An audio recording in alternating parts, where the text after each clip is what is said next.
Psychologists and mental health professionals, which patient scared you the most? I am a psychotherapist, and I will never forget the day he walked into my office. The guy was 19, maybe 20. He sat in front of me with such a blank expression on his face. It was as if he was looking right through me. We were having a session on anger management. It was mandatory, a condition of his probation for domestic violence. I tried to find out what exactly had happened that night that led to his arrest. I asked the standard questions, trying to understand his triggers and behavior patterns. He was silent for about 3 minutes. He just stared at me. Then he leaned forward and said in a completely even, calm voice, as if he were discussing the weather, "My girlfriend had a sharp tongue, so I decided to get rid of it with a knife." No emotion, no remorse, not even an attempt to justify himself. Just a fact, cause and effect. After the session, I immediately contacted his supervising officer. He was an old, experienced guy, Jim, around 60, who had seen all kinds of shit in his career. He usually didn't interfere in the therapeutic process, keeping his distance. But when it came to really dangerous types, he always knew. Jim listened to me, paused, and then said something that sent a chill down my spine. "Keep a very, very close eye on him, Doc. I mean it. This one, he could be the next Ted Bundy. I have a nose for these guys. And this guy is cold as ice inside." Jim never said things like that lightly. In 30 years of working with criminals, he had seen the very depths of human nature. And if he was concerned. For the next few weeks, I worked with this guy in a state of constant alertness. He was strange, too calm, too controlled. Sometimes I caught his gaze, studying, assessing, cold, as if he were dissecting me in his mind. He never raised his voice, never showed irritation. But that was the problem, the complete absence of normal human reactions. When other patients got angry, upset, or broke down, it was normal. It was human. He was like an empty shell imitating a human being. Fortunately, or unfortunately for someone else, he violated the terms of his probation in less than 2 months. He didn't show up for a meeting with his officer and disappeared for a week. When they found him, he was given several more years in prison. And you know what? We all breathed a sigh of relief. The entire staff of the program. Because sometimes you just know, when you're not just dealing with a person with problems who can be helped, but something that is fundamentally broken. Something dangerous. I sometimes think about him. I wonder where he is now. Whether he's out yet. And I pray that our paths never cross again. I'm not a psychologist, I'm a farm worker. But I have something to tell you. It was the strangest and most frightening job of my life, and I had to deal with aggressive bulls every single day. I worked on a farm for a guy who was a normal old man. But his grandson, damn, that kid was crazy. He was 6 years old. 6. And he acted like a little psychopath from a horror movie. His grandparents couldn't control him at all. And you know what they did? They bought him a .22 caliber rifle. With a safety lock, yes. But then they gave him the key and ammunition. I was shocked, to be honest. Who the hell gives a 6-year-old a gun and ammunition? The very first day he started threatening to shoot me. I took the key away from him and hid the rifle. I put him in the corner as punishment. That little bastard took a shit right on the floor and started laughing. Not just laughing, cackling like a real psycho. I thought that was the end of it. Hell no. A couple of hours later, I went outside and he was standing there with a rifle. The lock was off, the bolt was in, and bullets were sticking out of his pocket. It turned out to be his sister's rifle, which I had taken, and he came to kill me for it. 6 years, Carl. That wasn't the only incident. Every fucking day, something was happening. I saw other workers literally running after him with hammers to take them away because he was swinging them around. Once I told him to get off the roof of the tractor or he would fall and hurt himself. He started to climb down and then deliberately fell on his stomach onto the back of the tractor. It was obviously painful. He had huge bruises on his stomach afterwards, probably broken ribs. He cried for about 20 seconds and then started laughing. He was just laughing from the pain. I saw him kill chickens. He would come up to them, say, "How cute," and pet them. And then he would just step on them. Over and over again. Even the farm dog hated him. He tormented her so much that she growled as soon as he appeared. Once I had to literally pull the dog off him. She had grabbed him by the neck and was biting him. He screamed, cried, and then started laughing again. I've worked on farms my whole life. I've dealt with dangerous animals all the time, but that 6-year-old kid scared me more than any bull.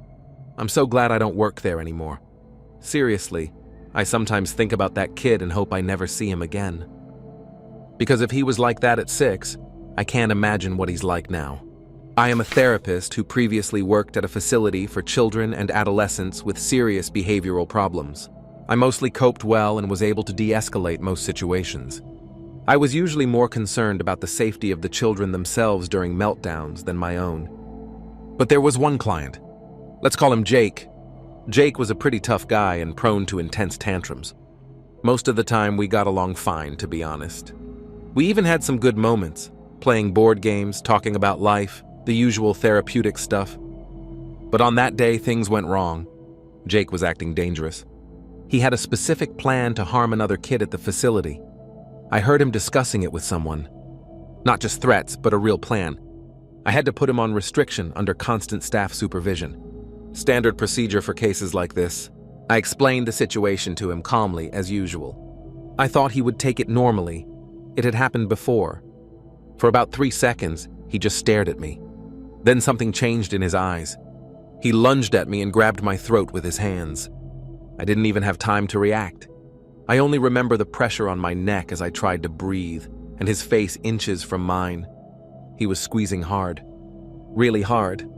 Fortunately, the staff was nearby. They pulled him off me in literally a couple of seconds, but that was enough for me to realize that he wanted to kill me. It wasn't just a fit of rage. At that moment, he really wanted to strangle me to death. Then there was more. About a week later, he took apart the curtain rod in his room, a heavy metal rod. I was walking by, he came out and swung it right at my head, like a baseball bat. I dodged it. It was pure reflex, I didn't even think. The rod whizzed past a couple of inches from my face. The strangest thing about all this? The other 99% of the time, we got along fine. We talked normally, joked around. He even came to me for advice sometimes. I really enjoyed working with him on good days. But after those 2 incidents, I never forgot that at any moment, the switch could flip. And a nice teenager could turn into someone who could kill you. It's a strange feeling to work with someone who has twice tried to seriously injure you or worse, but at the same time know that this is not all there is to him. That inside there is a normal kid who just needs help. But yes, I was afraid of him. Not all the time, but I was afraid. And that's normal, as I later realized. Hello, I am a clinical psychologist. I used to work in a prison and conduct psychological assessments for the parole board. I saw all kinds of things, but one case stands out in particular. The guy was a high-ranking member of a large nationwide gang. According to him, he was the highest-ranking member in the state. He was even placed in this prison specifically to keep his people in check and maintain order. He had a long history of violent crimes, and I was sure that I was dealing with a real psychopath. Part of the assessment is a discussion of the crime committed and an assessment of remorse. That's when the most terrifying part began. He talked about what he did to the victim because of an unpaid debt in such a clinical tone, completely calm, without emotion. As if he were describing the process of changing the oil in a car, he ended with the phrase, "Live by the sword, die by the sword," as if it were just a job. Nothing personal. He also casually mentioned that he could take care of business from inside prison, and I believed him. Over the past 15 years, he had spent only 18 months out of prison, the rest of the time behind bars. But his connections remained. My recommendation was clear: do not release him. I outlined various factors, and the commission followed my conclusion. And here's what really scared me. It was my first assessment for parole. And I suddenly realized this man could influence the world outside. He could send someone to my house if he wanted to. I had no doubt about that. More experienced psychologists told me not to worry, that he knows the rules of the game and won't take it personally. I found that hard to believe, to be honest. A couple of months later, I was leading a long-term group therapy session for prisoners, and he was in the group. After the first session, I took him aside and asked, "Are we okay? Is everything okay between us?" He smiled at me and said, "Don't worry. You were doing your job. I don't blame you for writing the truth." After that, he became one of the most active and insightful participants in the group. He really helped others and gave good advice. It was strange. On the one hand, he was a man capable of cruelty without hesitation. On the other hand, he understood the system and his role in it. For him, it was just business, nothing personal. But for the first few weeks after that assessment, I really looked over my shoulder when I walked to my car in the evening. I worked in a psychiatric facility for children for about 6 months. To be honest, it was the hardest 6 months of my life. I saw things there that still sometimes come back to me in nightmares. One of the patients was a 17-year-old girl with severe schizophrenia. She had a unique tactic for attacking staff. She would choose a specific employee as her target. She would hide in a corner of the hallway or room and wait. She would just sit there, quiet, as if she weren't there. We knew she was there, but we didn't always understand what she was planning. When her target employee walked by, she acted quickly. She would stick her hands down her pants, right into her vagina, grab a handful of menstrual blood, and smear it all over the victim's face. On their eyes, on their mouth, everywhere. It happened to me more than once. More than once. Each time, I had to go to the hospital during work hours to get tested, especially when the blood got close to my mouth or eyes. The risk of infection with anything from hepatitis to HIV. Then you sit for weeks waiting for the test results, wondering if you've caught something incurable. It wasn't just disgusting. It was humiliating and scary, because you understand that she's doing it on purpose. She chooses the moment, plans it, waits for the right time. It's not a random outburst. It's a deliberate attack. And the worst thing is that there's nothing you can do about it. You can't hit her, you can't yell at her, you can't even really punish her. She's sick. It's a symptom of her illness. But when you have someone else's menstrual blood on your face, in your mouth, in your eyes, it's very difficult to remain professional and compassionate. After the second time, I started going to work in a constant state of anxiety. I checked every corner. I tried not to turn my back on her. But sometimes she still managed to get me. After 6 months, I quit. Not just because of her, there were a lot of reasons. But she was definitely one of the main ones. People ask me why I left this field. It's hard to explain to someone who hasn't worked with seriously ill patients. You want to help, you come with the best of intentions. But when every day is either a physical danger, a biological threat, or psychological abuse, burnout comes quickly. I still hope that she was helped, that she got the right treatment. But I will never go back to such an institution. Never. I am studying to be a therapist, and this is not my case but my mentor's. Therapist in training. My mentor is a specialist in childhood trauma and abuse. She has a lot of horrific stories under her belt, but one really stands out. The guy was about 40 years old. He had lived most of his life with extreme paranoia. He was convinced that his parents were sending people to gather information about him and then blackmail him. He was extremely unstable. He was legally required to attend therapy after committing a petty theft. He thought his parents were tracking his money, so he stole cash. Classic paranoia, in other words. My mentor worked with him for about 6 weeks. Gradually, he began to open up and make progress. During one of the sessions, he started talking about his plan for the future. He was a little vague, but he said he had found a way to free himself from his childhood and move on. The mentor was wary, but at the same time hopeful. He had really made progress in previous sessions. Maybe this was finally a breakthrough? A week later, he comes back. He is visibly nervous and fidgety. He has a large sports bag with him.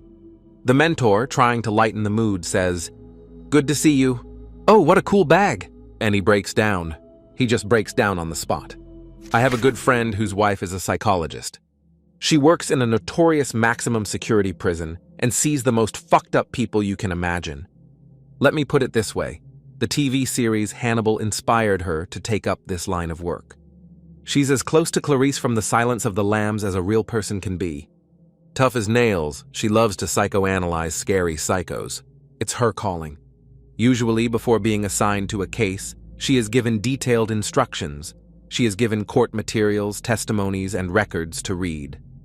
She has listened to audio recordings of murders and other disturbing shit. In short, she is not easily frightened. But there was one case. She had to be taken off the case because she was so disturbed and frightened by her client that she couldn't continue working. This guy was either a serial rapist or a murderer. She couldn't reveal all the details. But he had a clear victim profile. And she, my friend, fit that profile perfectly. He started acting strangely towards her. He tried to talk to her not about therapy, but just to socialize, to get to know her better. He wrote her letters. He drew pictures for her. He tried to give her all sorts of little things, everything that was possible in a maximum security prison. The same things he did to his victims. Well, everything that was possible in his circumstances. She said it was like a hunter-prey vibration on some animal, instinctive level. She felt it physically. Even in maximum security prison, behind bars, under guard, she felt him hunting her. She started to feel afraid in the grocery store. She felt uncomfortable at home at night. Even though this bastard was in a maximum security prison and couldn't physically get to her.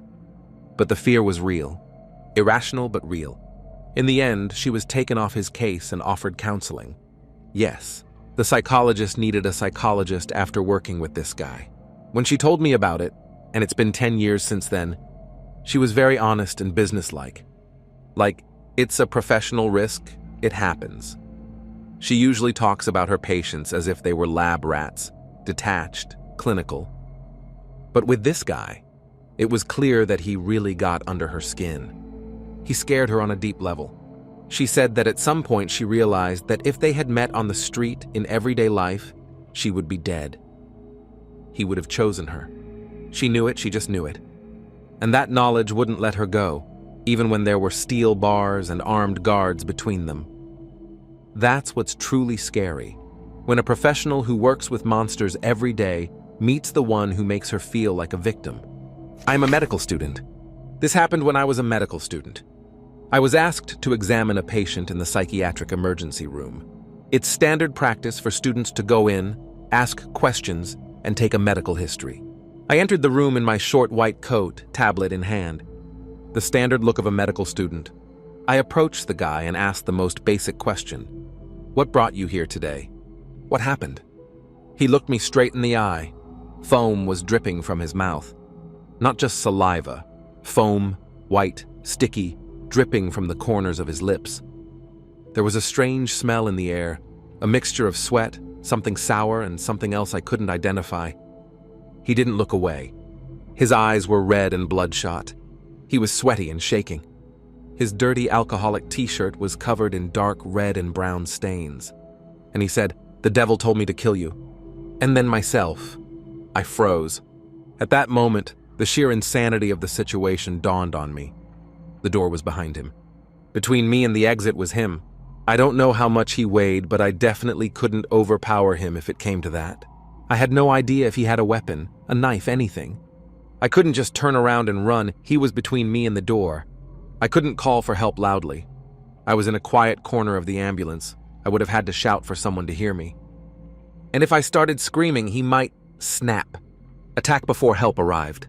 So I just stayed. I kept asking questions. I tried to speak calmly, as if he hadn't just told me he was going to kill me. When did this start? Do you hear voices often? Are you taking any medication? Basic questions. My voice was shaking, but I tried to hide it. Half an hour. I spent half an hour with him. The longest 30 minutes of my life. He answered questions. Sometimes coherently, sometimes not. He kept looking at me with that look. Foam still on his lips. The smell getting stronger in the closed room. At some point, he started to look sleepy. His eyes began to close. His movements slowed down. That's when I slipped away. I slowly backed away to the door, opened it, and left. I closed it behind me as quietly as possible. Then I just stood in the hallway and shook for 5 minutes. Do you know what was the first thing they taught me after that, when I officially started my psychiatric rotation? Never let a patient stand between you and the door. That's the first rule. The first. And they didn't tell me that before that incident. Now, when I walk into any room with a patient, any patient, I automatically check where the exit is. I always sit or stand closer to the door. Always. That guy probably wouldn't have attacked me. Maybe he was just psychotic, hallucinating, and I was never in any real danger. Or maybe I was. I'll never know. But since then, I don't take any chances. A very sweet, mostly blind teenager who was going through his first psychotic break and had a love of martial arts, taekwondo if I remember correctly, was really, really, really good at it. He couldn't see and would practice kicks, and at one point, accidentally kicked one of the reinforced shatterproof windows in the quiet room. Think padded room without the padding. Turns out they were shatter-resistant. He destroyed it with that kick. Why those particular details? Because he would practice his kicks everywhere, was mostly blind, and the one time he flipped up to practice one and I was walking around the corner, it came literal centimeters from my face, and I felt the impact of it against the air, like a physical force bashing into my face. Sweetest kid in the world, he would have been horrified if it had connected, because things would have broken. A lot of things. He also grabbed my arm once in a suddenly firm grasp and asked if I wanted to do taekwondo with him. No, I did not. Clinical psychologist here. I used to work in a prison and did a parole evaluation for an inmate that was a high-ranking gang member in a national gang. By his account, he was the highest ranking in the state. In fact, he was placed in that prison to hold his people accountable and keep the peace. He had a long, violent record and was, in my opinion, a genuine psychopath. Part of the eval is discussing the crime and assessing remorse and whatnot. He was so clinical in his description of how he tortured and left this guy to die over an unpaid debt. Live by the sword, die by the sword was his phraseology for the act. Like it was nothing. He was also very nonchalant about his ability to take care of his business while inside. I believed him. He had only spent 18 months of his last 15 years outside of prison. My recommendation was not to parole him. There were various factors that I gave, and in the end, the parole board went with my recommendation. So the part that actually scared me, this was my first parole eval, was this guy's ability to affect the world outside. He could have sent someone to my house if he wanted to. I had no doubt about that. More experienced psychologists told me not to worry about it, that he knew the score and wouldn't take it personally. I had a hard to buying it. I was running a long-term offender group a few months later, and he was part of it. After the first group, I pulled him aside and asked if we were good. He smiled at me and told me not to worry. I did my job, and he didn't blame me for writing what I did because it was true. He went on to be a really insightful and active group member. I'm a therapist, but not a psychologist, if that matters.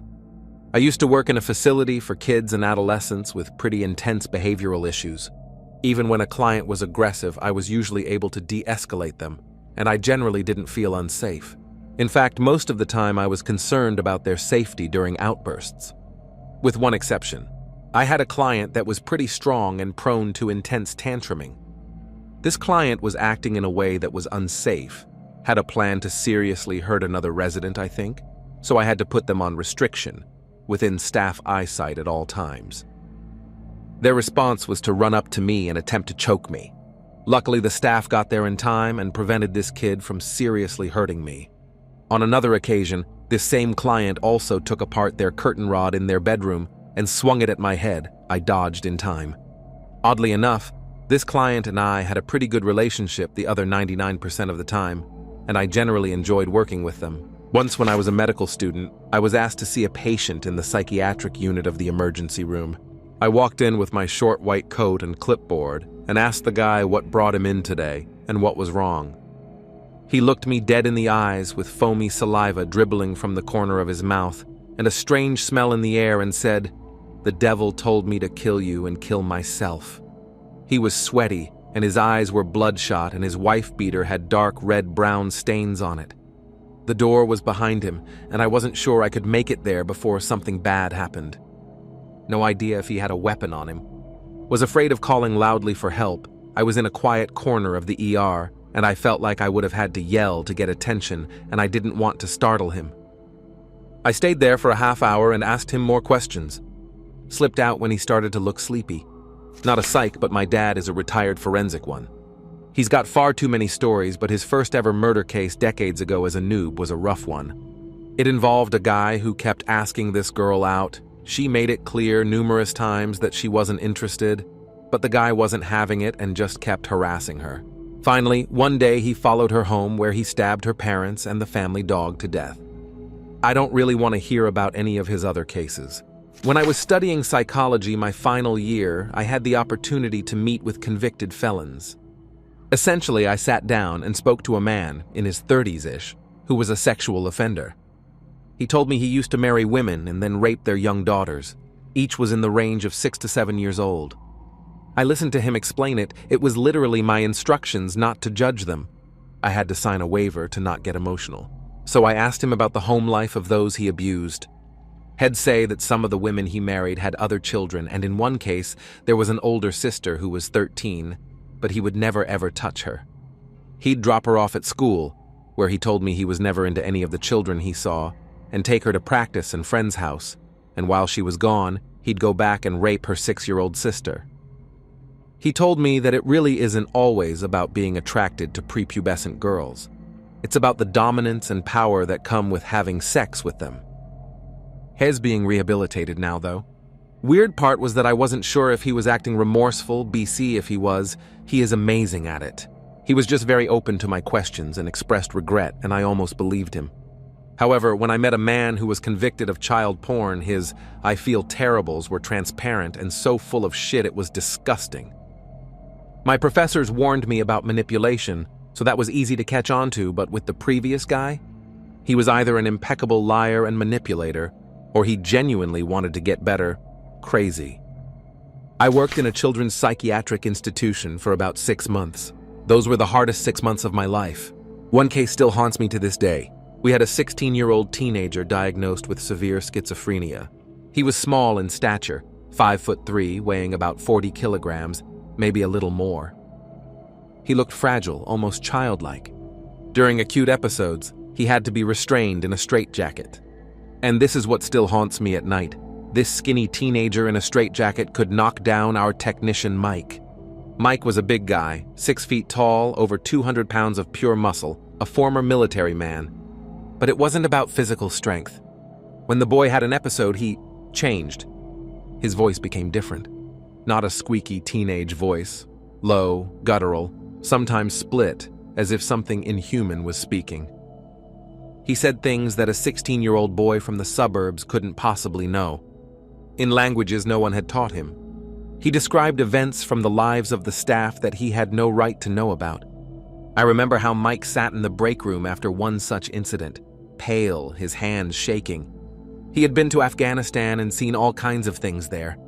But this, he said that when the guy looked at him during the attack, it wasn't like looking at a person. It was something else. I left 6 months later. Some things just break you inside. I'm not a psychologist, but I work as a therapist in a facility for children and adolescents with serious behavioral problems.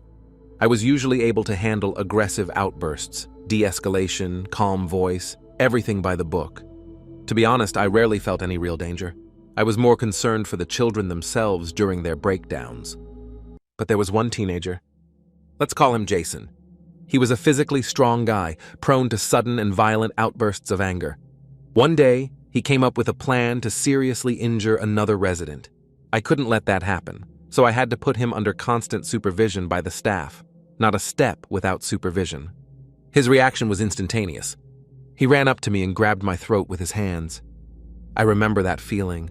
How the air stops coming in, how your vision darkens, how your fingers dig into your skin. The staff managed to pull him away at the very last moment. I got away with bruises on my neck that didn't go away for 2 weeks. But that wasn't all. After a while, he dismantled the curtain rod in his room. It was metal and heavy. I didn't even notice him coming up behind me. I just instinctively jerked to the side when I heard the whistle of air.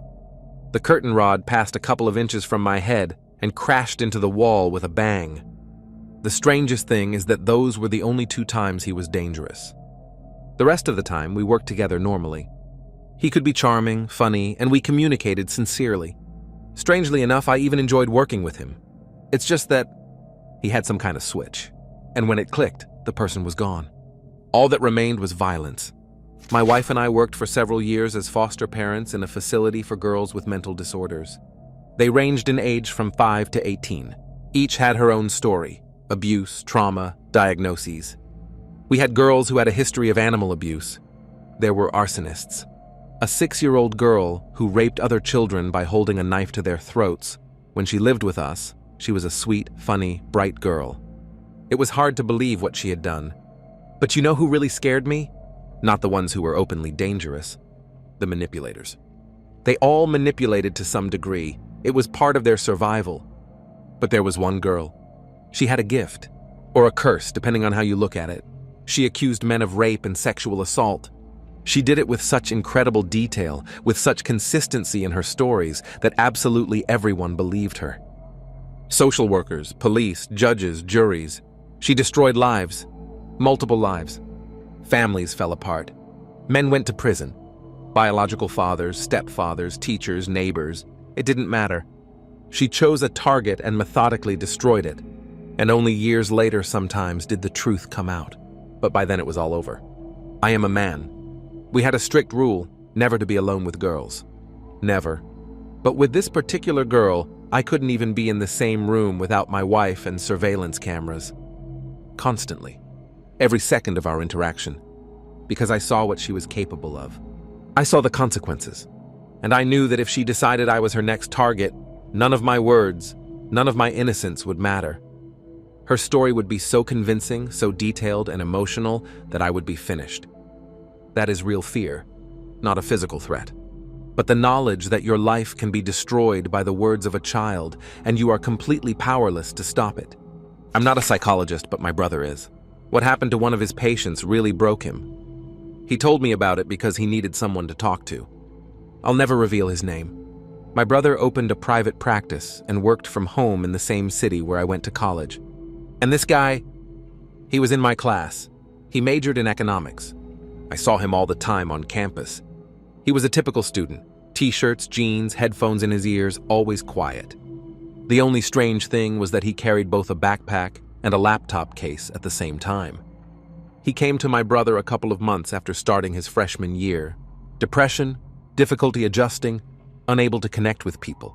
A standard story for a freshman. But my brother said it all sounded too rehearsed. As if the guy had memorized the script.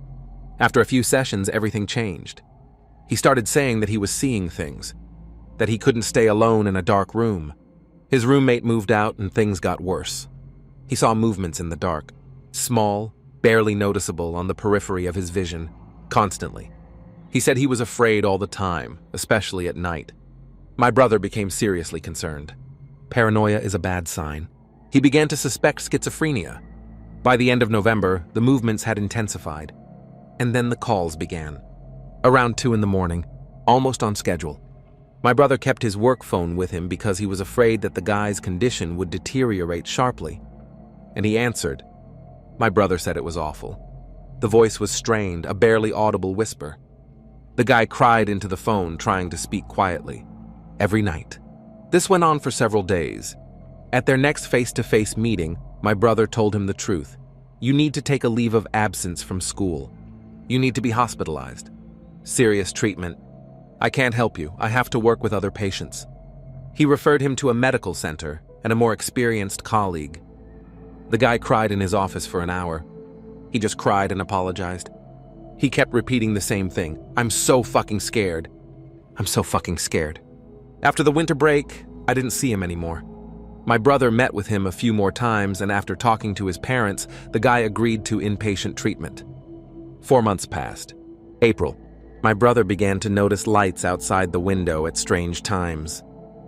Not car headlights, flashlights. He thought it was drunk students fooling around.